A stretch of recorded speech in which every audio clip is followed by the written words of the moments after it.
नमस्कार, मैं हूँ लीला। स्वागत है आपका हमारे चैनल में। आज मैं बात करूँगी वटसावित्री व्रत में क्या कलश के जल से पति के चरण धो सकते हैं या नहीं। देखिए दोस्तों, वटसावित्री व्रत आने वाला है। आने वाली 26 मई 2025 दिन सोमवार को वटसावित्री व्रत रखा जाएगा। उसी दिन सोमवती अमावस्या भी है। सोमवती अमावस्या व्रत भी उस दिन किया जाएगा। वटसावित्री व्रत में वट वृक्ष की पूजा की जाती है और सोमवती अमावस्या में पीपल वृक्ष की पूजा की जाती है, जहाँ फिर तुलसी मैया की पूजा भी आप कर सकते हैं।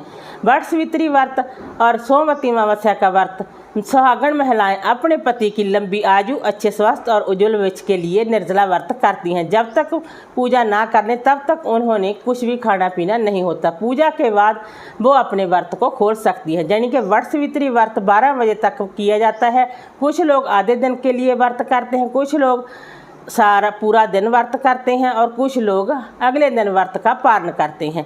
जैसा आपके घर में किया जाता है, जैसा आपके क्षेत्र में किया जाता है, आप वैसे ही इस व्रत को कर सकते हैं। मैं बात करूंगी वटसावित्री व्रत में क्या कलश के जल से पति के चरण धो सकते हैं या नहीं, पति के पैर धो सकते हैं या नहीं। देखिए दोस्तों, वटसावित्री व्रत में पति के चरण धोना वटसावित्री व्रत का एक महत्वपूर्ण हिस्सा है। इस व्रत को सुहागन महिलाएं अपने पति की लंबी आयु, अच्छे स्वास्थ्य और उज्ज्वल भविष्य के लिए कामना करती हैं। कुछ महिलाओं का मानना है कि कलश के जल से ही पति के पैर धोने चाहिए।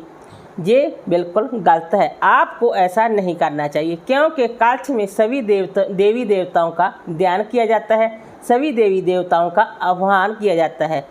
और अगर आप कलश के जल से पति के चरण धोती हैं तो सभी देवी देवताओं का हम आह्वान करते हैं और उनका अपमान होता है। इसलिए आप गलती से भी कलश के जल से अपने पति के चरण ना धोएं।